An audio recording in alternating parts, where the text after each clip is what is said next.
Broadcasting from the business capital of the world, this is the Podcast Business News Network.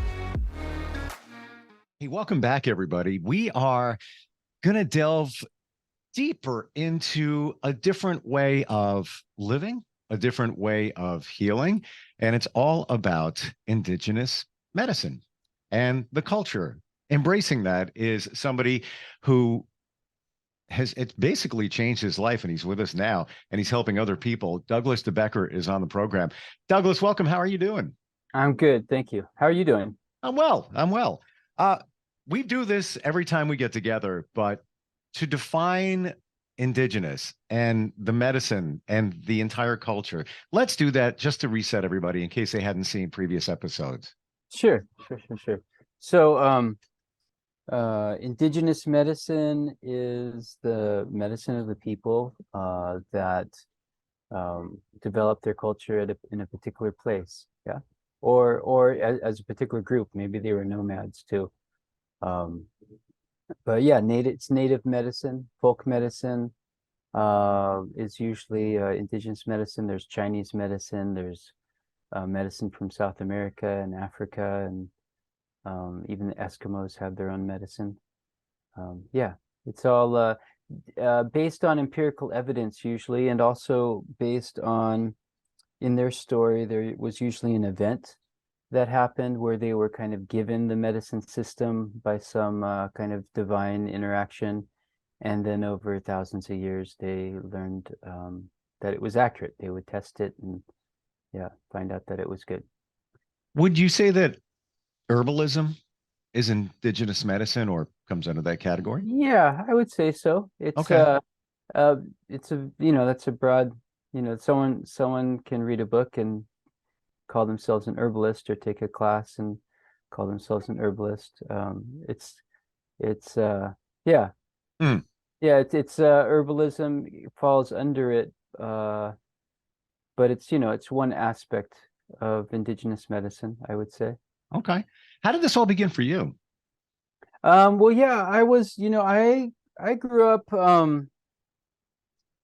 I had done a few things when I was really little. Like I ate modeling glue and ended up in the hospital, and I ate a bunch of coins, and it's just kind of a crazy kid. And yeah, so like at a very young age, I was kind of just marveling at the human body. I'd go through anatomy books and look at the pictures, and eventually I got into yoga through my parents, and discovered they were into a thing called Touch for Health, which was kind of shiatsu, point therapy, acupressure. And then when I was in my early teens, I got into crystals and energy healing, and by the time I was 15, I was a pretty consistent meditator, and met a spiritual teacher, like a real bona fide yogi that sat for 8 years for 23 hours a day, 2 years in each direction, and then last 4 years for 12 hours a day. Just super powerful guy, not really steeped in any religion, but he came from India.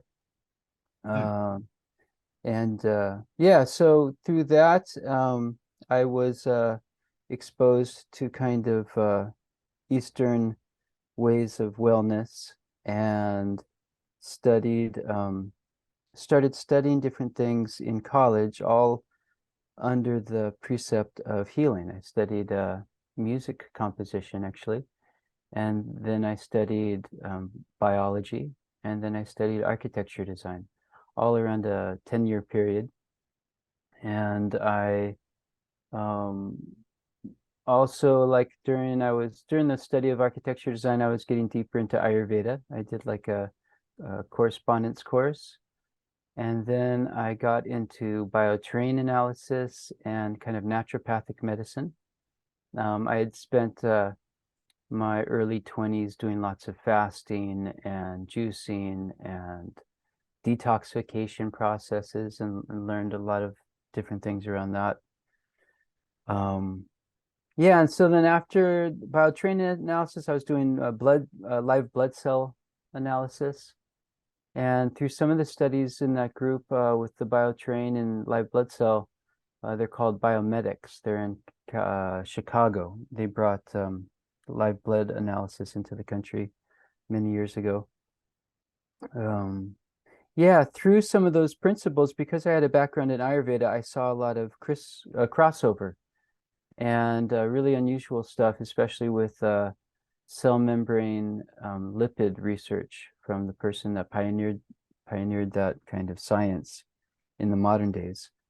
And I decided to go back into traditional medicine and had an opportunity to study Tibetan medicine, which is a combination of a lot of different systems like Chinese medicine, Ayurveda, Siddha, and Unani or Greek Egyptian medicine. And yeah, went deep into that. Another thing that inspired me was when I first went to India when I was 22. I went to India and Tibet, Nepal, and I was already exposed to Ayurveda and talked to some people about it. And my teacher had this yogi that took care of him as a boy while he was doing his thing. He was famous for living really long. He lived to be 184 years old, and he did a rejuvenation process. Okay, wait a And minute. Did you just say 184? yeah, I read about him actually in a book about juicing and fasting by a guy named Dr. Gabriel Cousins, who's a doctor. And yeah, it was really interesting. It was kind of a coincidence that I recognized that name. And I ended up visiting his direct student, a guy named Narayan Das, and in Bangalore, close to where he was staying with that teacher of mine until my teacher passed away. And yeah, so I went and visited him and kind of made that connection. And then later on, 10 years later or something, I was in India again, studying Ayurveda with one teacher, a kind of rejuvenation detoxification process called Panchakarma. And it turns out that he had some specialty in this rejuvenation process, although his specialty was more of a classic technique that had been developed for the kings and queens and the sages. And so it was kind of classical Kayakalpa, whereas this other yogi that I mentioned before, he had done kind of a process that maybe he created through revelation or something. I'm not sure. So yeah, so that was kind of interesting. He had found like a text as well after an earthquake that had a bunch of extra details about it. And he had participated with his teacher in about 8 different Kayakalpas. And in Kayakalpa, your hair falls out, your skin peels off, your nails come off. You throw up the epithelial of your internal organs, and you're really renewed. Biological age is really reversed in a lot of ways, many years. But it's a really expensive process, and most doctors in Ayurveda, and they kind of talk about it more as a mythological thing, more than an actual thing. He happened to have firsthand experience. Some of the plants are very hard to get that they mention.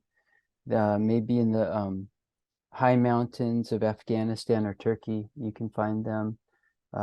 Maybe in India, but it's not certain. And the power of the plants are considered to be not as strong as they were before because of environmental situation.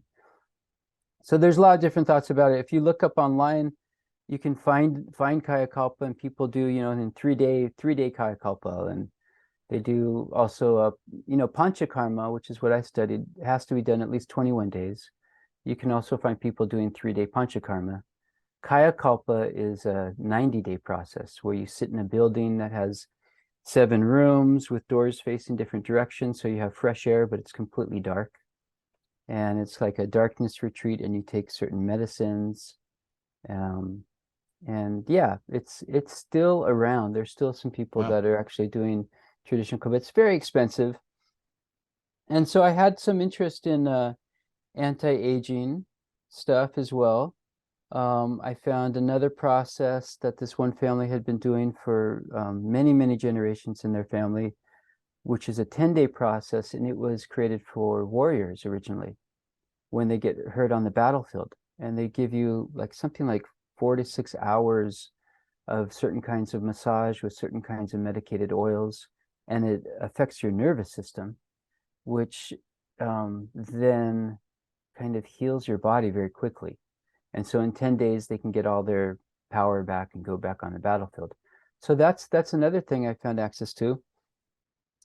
I was planning on sharing a lot of this before COVID, and then COVID happened, and we kind of stopped this rollout plan. But recently, I had a patient.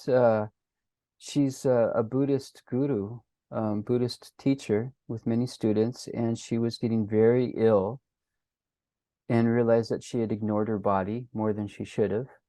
She's very energetic and just pushes forward and gets a lot done. And so we were going to try to arrange her to do some kind of 30-day rejuvenation.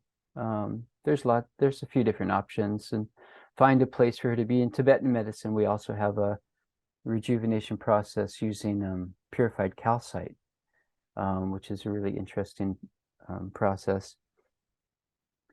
So yeah, so she encouraged me. So I started looking into it, and I talked to one friend of mine who's also a doctor, and he really kind of illuminated something that I just hadn't thought of in the whole movement, which was that if we take her and we give her a strong rejuvenation process, and she goes back to her home and goes back to the same old lifestyle, a lot of the results will just end up resurfacing, and it won't really have a long-term effect. And to really make it a long-term effect and an efficient use of time and money, for her to go away and be in a retreat to do that, we decided to start working on where she was coming from and work on her lifestyle and stuff first, so that when she comes back, she will actually drop back into a really supportive environment. And so that's encouraged me to put together. I actually have put together now for lay people a 3-year anti-aging program, and it includes a 9-month intensive. Within that, there's a 6-month intensive on really intensive body training for regeneration and rejuvenation and anti-aging. There's a 30+ hour class on cooking, how to select food and cook food for anti-aging. Wow. And there's also a emotional awareness and skill set class based on German New Medicine, really specific things that looking and allowing certain emotions to move in the body to actually revitalize really specific systems. And then of course indigenous medicine. We also have like an all expensive paid trip from Los Angeles to have an immersion experience in Indonesia. So that's been really exciting for me. That's kind of brought me back into this whole kind of anti-aging thing. I had kind of dropped it for a while.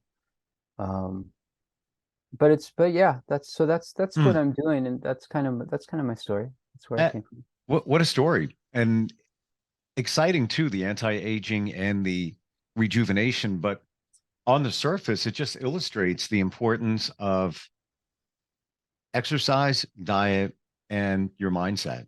Yeah, I call it everyday Kaya Kalpa, and it's not my term. It's something when I was asking questions and trying to learn more about Kaya Kalpa in the Himalayas at a place called Shanti Kunj.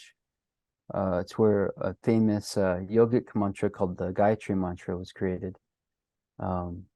Yeah, that's what they were like. They're like, yeah, there's, you can take a small amount of a substance. For instance, there's a special fruit that the medicine Buddha holds in a lot of his pictures. It's called harataki in Sanskrit, and it's called arura in Tibetan. but you can take a tiny, tiny piece of that at the beginning of a moon cycle, a new moon, and then double that amount every day. And then by 15 days, you have kind of a substantial amount that you eat. And then you decrease that amount for the next 15 days. And so in a month cycle, it really rejuvenates the body. You know, in folk medicine in Russia, they have a similar thing.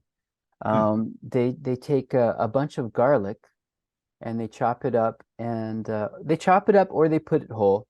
I've heard both things, and they stick it in a bunch of vodka for several months, and then it turns into like this tincture almost of garlic, and they do the same thing. They take a little bit and then they increase it over the first 15 days of the lunar cycle, and then they decrease it, and it causes a lot of anti-aging to happen. There's several different processes, but on top of that, you can get so much effect by just everyday, what they call everyday kayakalpa.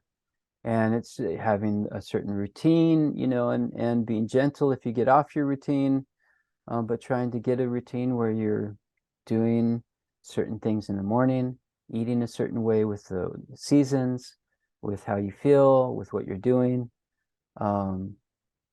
And yeah, that can actually really help to support your mitochondria, to support human growth hormone to naturally occur, to come back. A lot of times it stops. And a lot of these are all like kind of selling points for a lot of supplements, restore mitochondrial health, restore human growth hormone. Oh yeah, the other one is stem cells, using stem cells. Sure. But there's ways of actually activating all this stuff again in the body. So quick question, Douglas, with what you described before, the anti-aging techniques on the lunar cycle, do you have to adhere to by the way, what are you drinking? Gotta know. Oh, this is called Triphala with water. Triphala is those three fruits. It's Arura, the first one I mentioned, Amalaki, which is kind of known as a superfood now, conventionally, Amla or Amalaki, and Bibataki. So it's Amalaki, Haritaki, and Bibataki. It balances your three energies. It's a Wow. great. So I'll get back to my question in a sec, but Arura is that hard to find? Well, there's 6 different kinds, and one of them is almost not heard of anymore. I mean, actually, one of them is considered, I think, is like a mythological one. It's like it's only found through like really divine occurrences. The one that's most common is small and black, and the golden one is the one that's considered to be the best in general. And it's really important to make sure that the seeds are removed. So like you can find a Haritaki powder or Arura. It's more known as Haritaki. That's how it's sold on the market in general. But you have to make sure that they remove the seeds, because the seeds have some effect that's not really wanted in general. Yeah. So can you buy the powder? Yeah, you can. Wow. Yeah, I think Mountain Rose Herbs, I think, has a good one. I'm writing that down. Yeah, no, it's the thing about Haritaki is that it's kind of the king of what you might call like tonic, the king of tonic herbs. Or adaptogen herbs. If you're hot, it kind of brings you to a balanced point, cooler. If you're cold, it brings you to a balanced point, warmer, and it doesn't push you beyond that. It has lots of really amazing qualities. Yeah. And how would you just let's say if you bought the powder, because that's probably the easiest to do, would you just mix it with water? It depends on what you're doing. If you have more fire in your system, if you're more catabolic dominant, like your go, hard time to turn off, it's really exceptional for the wind, Haritaki. So if you mix it with some butter or some ghee, and take it at night before you go to sleep, it will have amazing rejuvenating effect on your body. Um, ho- you would mix it with butter, and Yeah. how would you would just eat it that Then you way, or just eat it like you would eat a spoonful of honey or something. You can follow it with some warm water. You shouldn't follow ghee or butter with cold water. But yeah, you can follow it with warm water, and yeah, it can be very, very like a wow, teaspoon of harataki powder. Yeah. interesting. Well, we went down a deeper road here, but I find that very, very interesting. Yeah, not many people know about it. And even people that know about it, they may not really know how special it really is. Hmm, It's known as the fruit of immortality in Tibetan medicine. wow. Now you mentioned before the lunar cycles Mhm. in relation to um, doing certain things. Does it have to be on the lunar cycle, or is that just to almost like a calendar? You know, Like time it. thank you. Yeah. Um, there's been lots of studies done in relationship to the lunar cycle. If you take filter paper that you use in chemistry Yes. and you put it in a few different solutions, the solution will wick up the paper. Yeah. Depending on the day in the lunar cycle, it has a huge change. Yeah. Wow. Different times in the lunar cycle, it might go twice as much higher up the filter paper. There's a huge impact on our system with the lunar cycle. And even within the year, I mentioned that we use this purified calcite for rejuvenation in Tibetan medicine. That's only possible in one particular lunar cycle in the year. Hmm. And you have to do the process on one of those days within the lunar cycle. It's, say it's like the 17th day. I don't remember what it is, but say it's like the 17th day of the lunar cycle and that particular one within the year. If you do the process on that day, you will have a specific result that you won't have on other days. And that result becomes this incredible rejuvenation medicine. So Yeah. for you, would it be safe to say that you always hear when there's a full moon, people are a little crazy or a little different?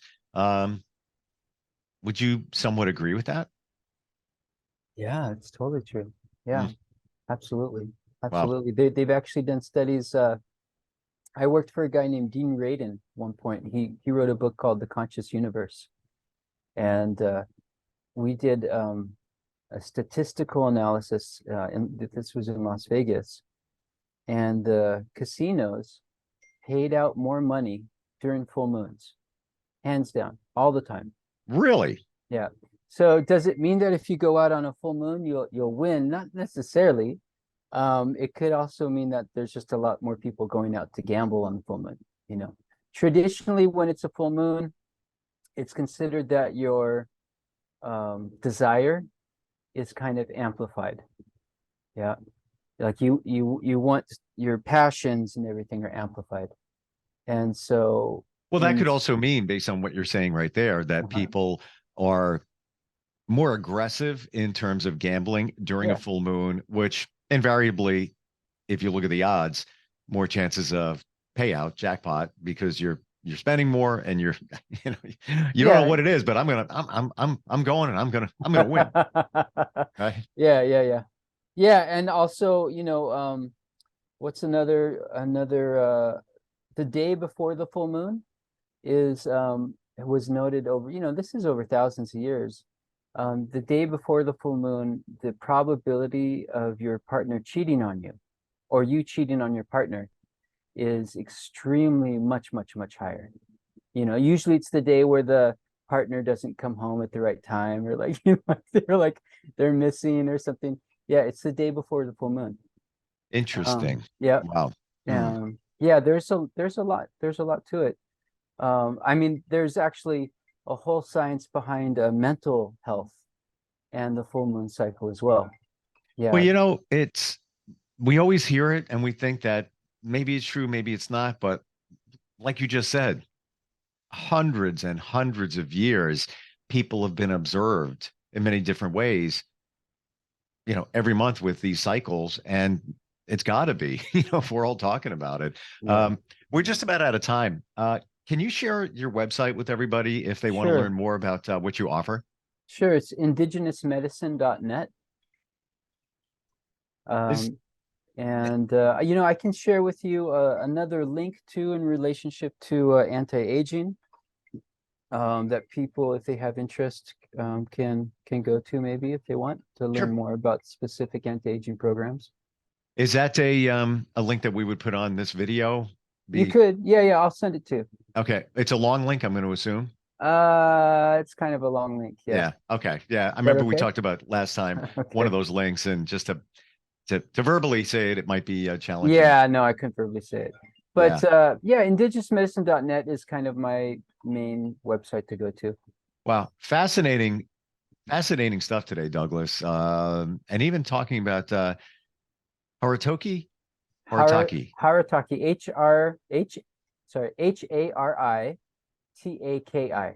Taki. Yeah, Haritaki. I actually wrote it down, not even kidding. Yeah. I want to learn. Check it. Yeah, when you look it up, you look up clinical studies, and you'll find all kinds of interesting stuff. Definitely want to learn more, and that's what you're there for. So yeah, if anybody's thinking about making a change, anti-aging, or just a different way of life, which is the same way of life that's been going on for hundreds of years, if you'd like to look into that, reach out to Douglas. Douglas, thank you so much for being here today. I really appreciate it. Thanks. Again, thanks for having me. I appreciate it too. Thank you. We'll be right back. Okay. Are you looking for even more of the podcasts and hosts that you love? The Podcast Business News Network is proud to announce that you now have even more ways to listen live. Check out the MyTuner Radio, online radio box, and Simple Radio apps on iOS and Android, or find us online. Search for Business News Network on mytuner-radio.com, or search Podcast Business News Network on streama.com and onlineradiobox.com/US. Take your podcast on the go and don't miss a minute of the action.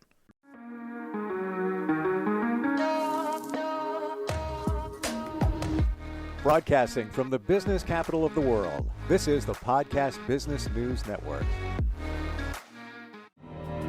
For nearly 2,000 severely injured veterans, everyday life has become filled with barriers. Day-to-day simple tasks can become pretty daunting. I have to carry my chair up 2 flights of steps or have somebody do it for me. What scares me the most is just the falling. When I'm struggling with my house, I think, to have that one great barrier just knocked down, it's crucial. Home for Our Troops is a wonderful nonprofit that builds a Mortgage-free, fully adaptive, handicap-accessible house. And there's no catch. It'll be our very first home that we've ever owned. This is a game changer. This is where your life begins again. We need you to join us in completing this important mission. Please visit hfotusa.org and help build homes and rebuild lives. Because of you, everything's going to be okay.